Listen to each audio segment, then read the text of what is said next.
tonight is navigating life intuitively. And the irony of it is that intuition is not using your normal sight. It's, and we're going to talk about that, but it's ironic that I wouldn't have a PowerPoint, I wouldn't have a sensory thing to follow when we're talking about intuition.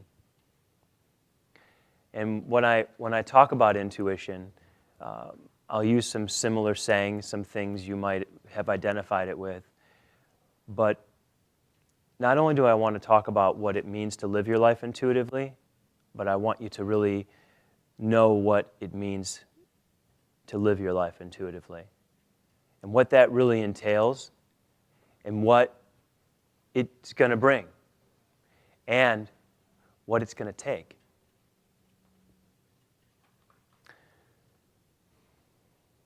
For simplicity's sake, let's just say there's two ways to live life. One's perceptively, using your perceptions, touch, taste, smell, sight, hearing. And then there's intuition, which we call third eye, we call it higher self.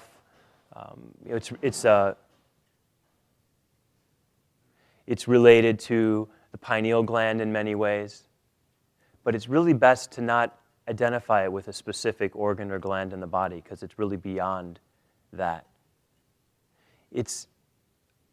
I was asking God for a simple metaphor to tell people, to really kind of get them in the water and give them a simplicity. So as they start to practice and they're living intuitively, and someone goes, what does living intuitively mean? And I want to give you something simple that you can say to people, not that you owe them an explanation, but to help convey the message and see if there's interest and see if they find it to be something they wish to try or they're ready to practice.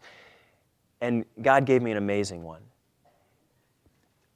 Living in the sensory world is like having a pair of bifocals on and looking through the smaller ones that you use for close-up reading. And then you look up out of that and you look into what gives you your distance, and that's intuition. So it's like it gives you it's what you look through to get a bigger picture of life and what's really going on. And when you're looking through the smaller bifocal, it's like you're using your sensory to kind of get an idea of what's going on right now. What's right in front of you. And then when you look through your intuition, you get that big picture of what's really going on. And I thought that was a really great way of describing it. Another great example would be if I were only based in sight, if the only sense I had was sight, and I did this, or I happened to be facing this direction, okay, would any of you exist in my world right now if all I had was sight? No. No. And so these sayings come up that I want you to understand, and some of them are biblical and other spiritual teachings, but they say, at some point the blind will see. Has everyone heard that one? At some point the blind will see. It doesn't mean necessarily that someone's eyes are going to be healed. It means they're going to begin to have the sight. They're going to have the sight of knowing. They're going to see life beyond themselves. They're going to see life beyond the small picture of their life. They're going to begin to live in a bigger place, a place with more space and less matter. More space and less matter. And they'll begin to see that space. It will not be something and many people talk about these things, and they're in their head about them. And that's a good place to start, but it's the place you start. That's why the practice is such a vital tool. It gets you out of your head and bringing it into your life and applying it. And really not testing it, becoming aware that it's real, that it exists, and that you have to do that, though. Okay, you have to give up choice, because so many of the choices you make and so many of the realities you believe are based on looking through that bottom lens of the bifocal, and you swear that it's true.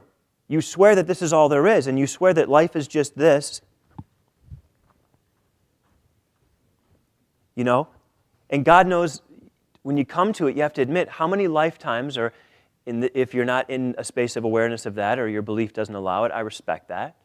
But how many years in this lifetime did you?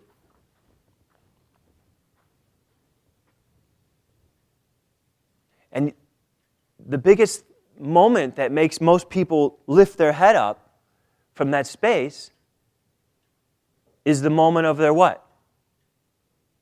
Awakening, but many times it's the moment of their death.